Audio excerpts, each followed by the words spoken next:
Rasulullah sallallahu alaihi wasallam. Kemudian berkenaan dengan puasa yang diminta oleh Nabi, itu tadi dalil tentang adanya puasa Ashura.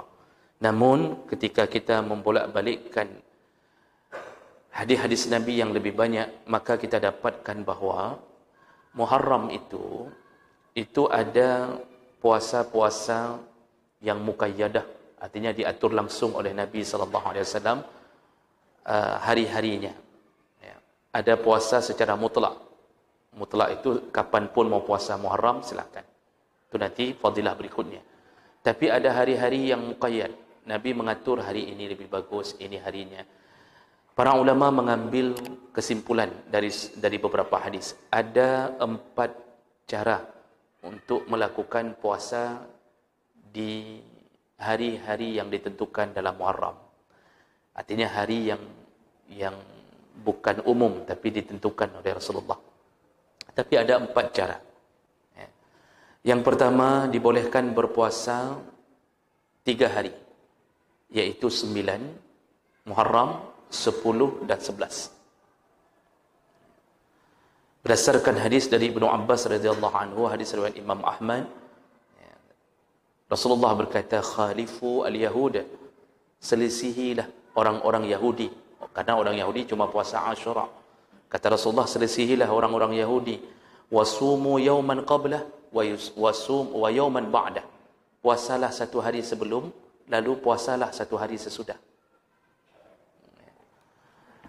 Dalam riwayat yang lain dengan lafaz yang sama, Rasulullah mengatakan,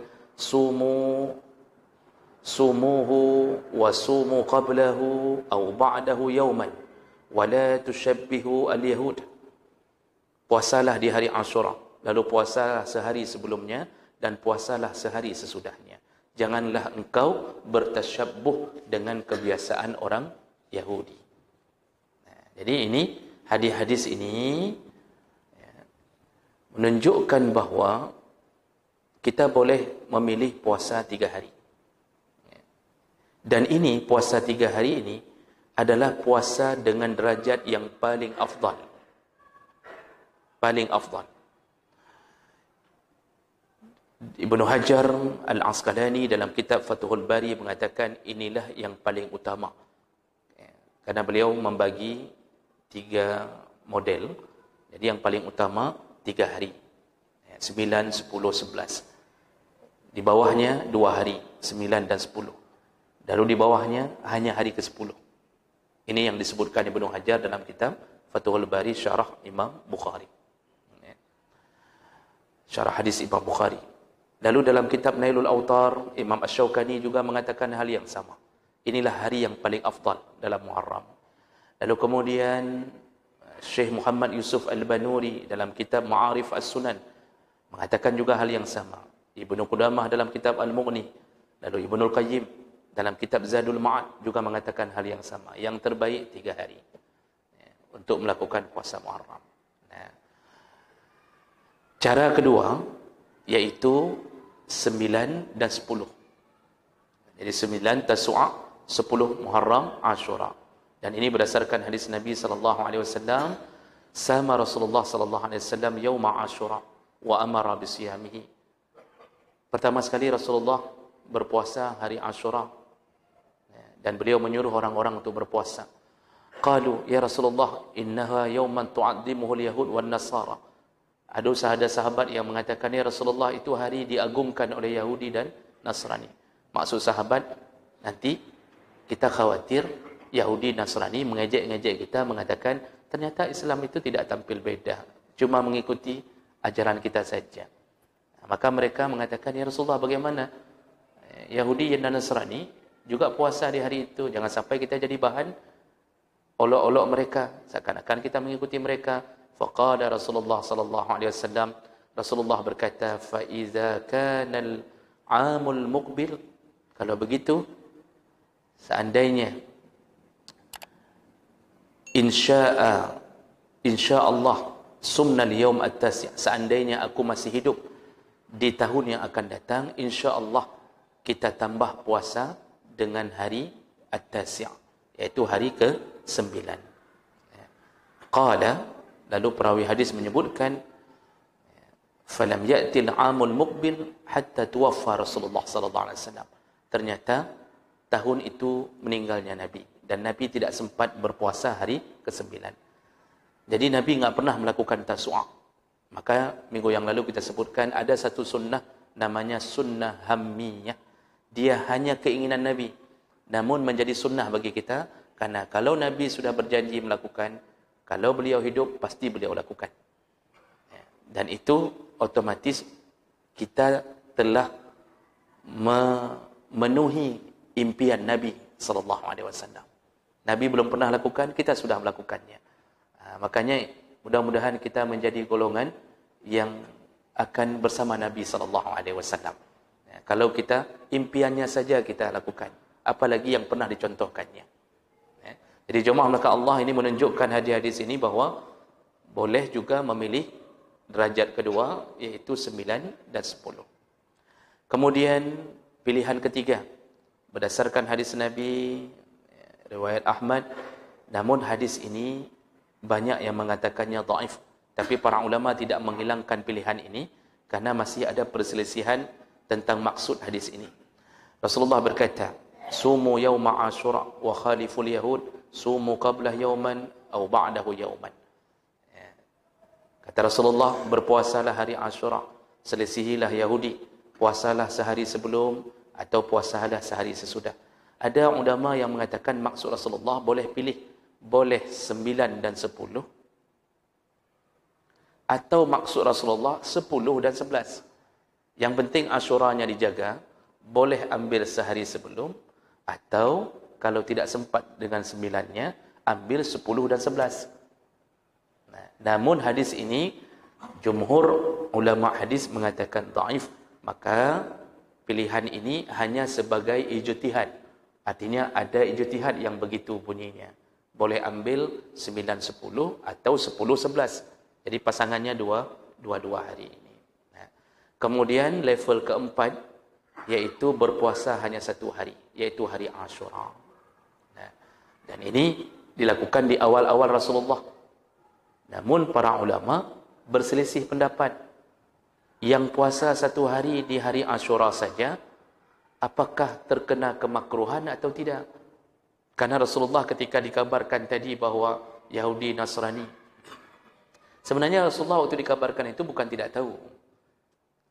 Tapi sahabat bermaksud ingin meminta pendapat Nabi.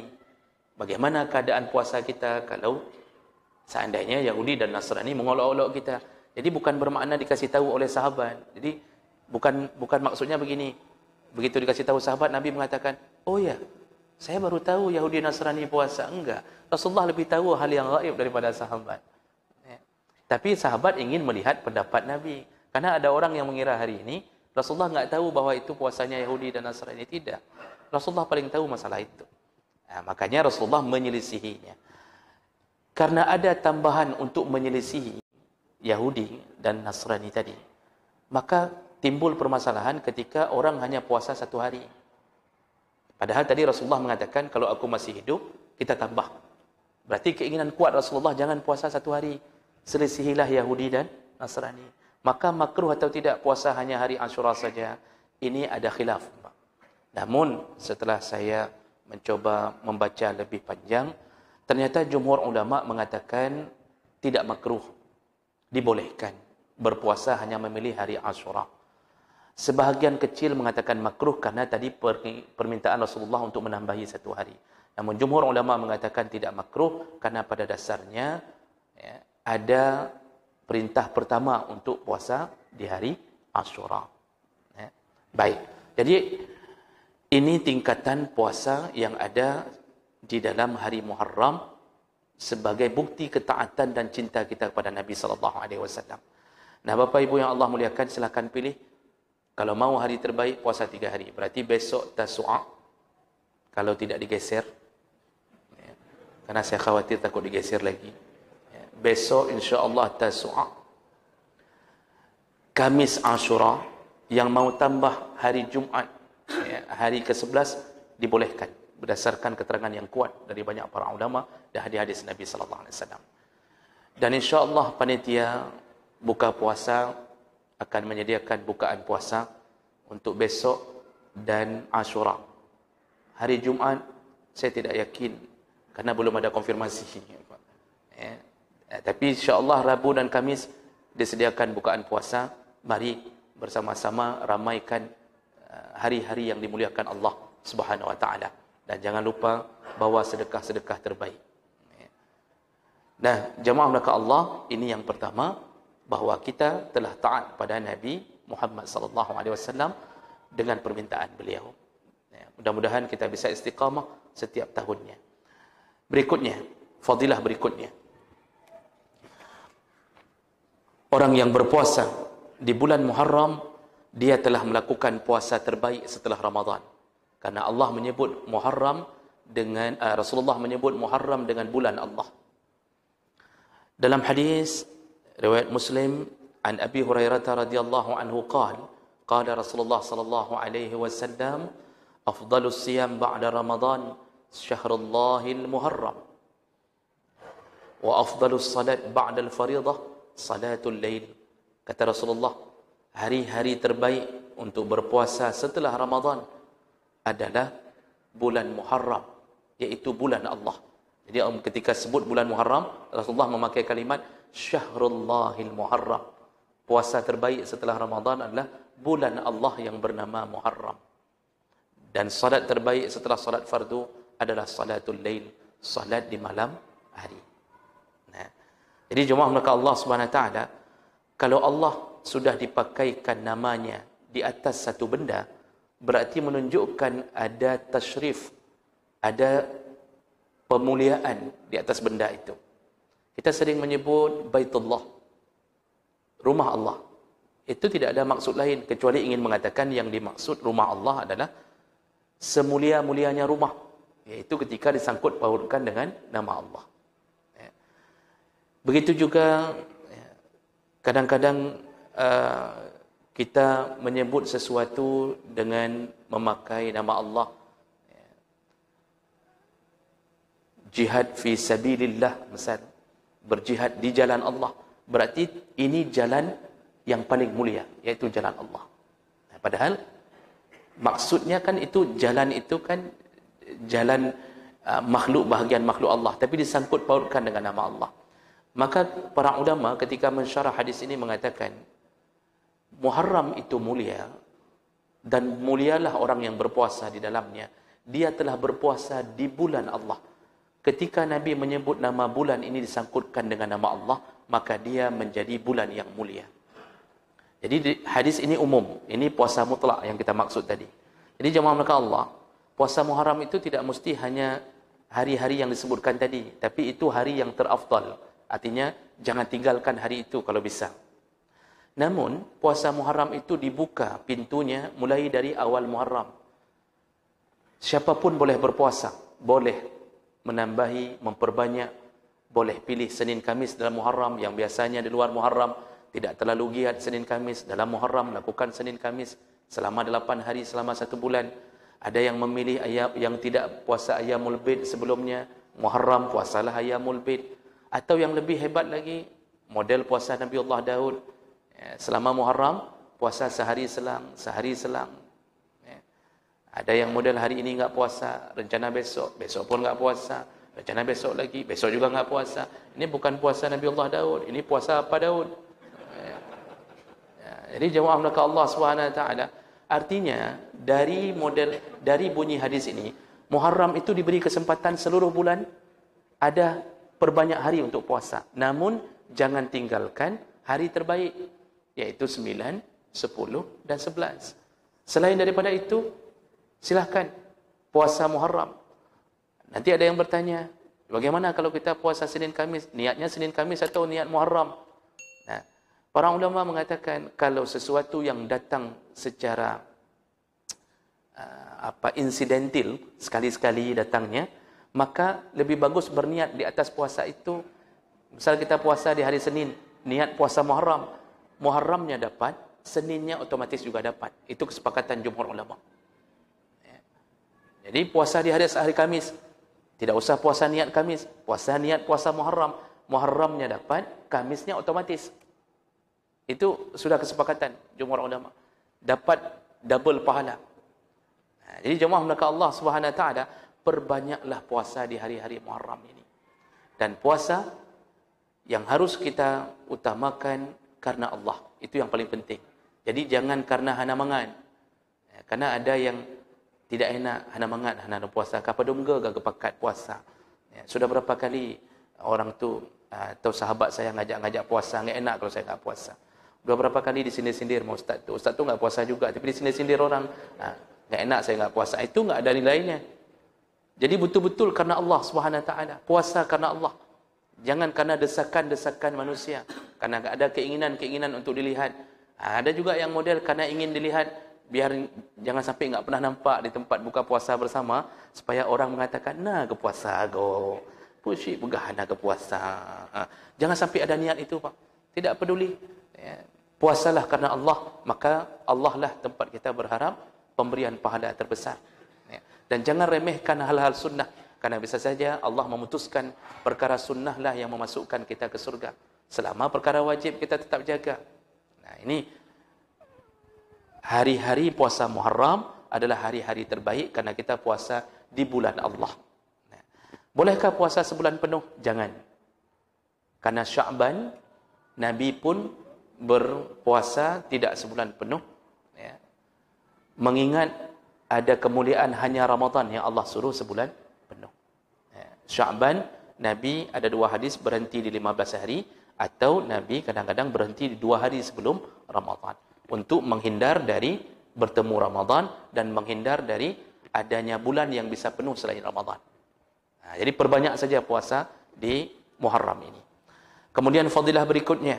Siapa yang berpuasa 1 hari saja, sempat puasa Ashura saja, maka dia mendapatkan pahala, iaitu dihapuskan dosanya selama setahun.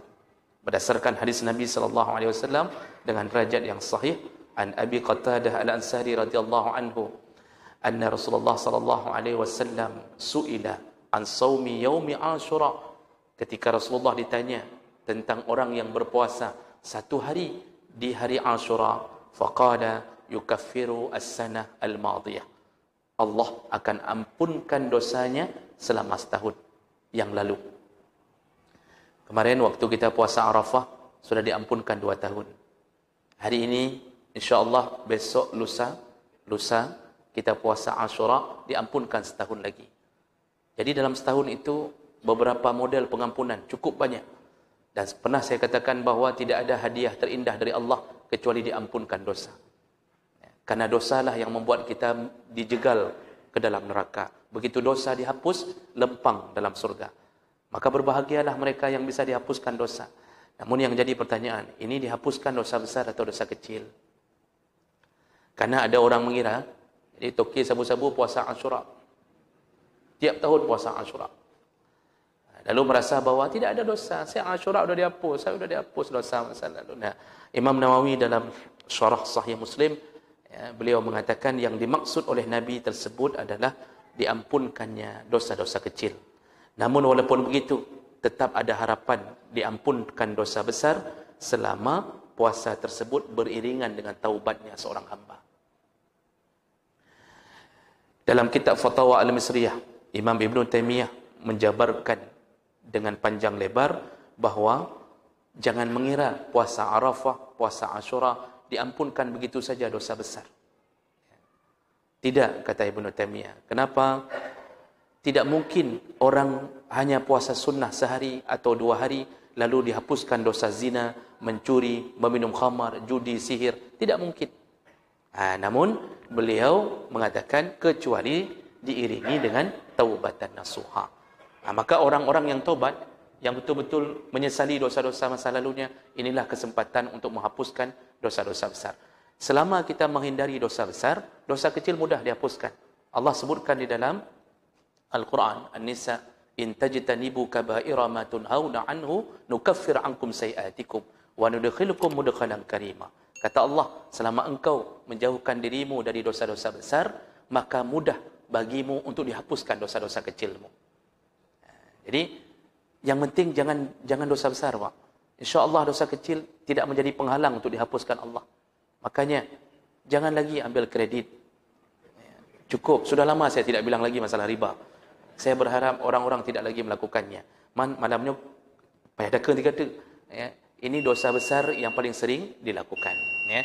Jadi jemaah maka Allah Subhanahu Wa Taala, mari bersama-sama bersemangatlah untuk menuju ke surga Allah dengan berpuasa besok, lusa dan hari Jumaat bagi yang ingin menambahinya. Kita sambung insya-Allah di pertemuan yang akan datang. Subhanakallahumma bihamdik, asyhadu an la ilaha illa anta, astaghfiruka wa atubu ilaik. Wassalamualaikum warahmatullahi wabarakatuh.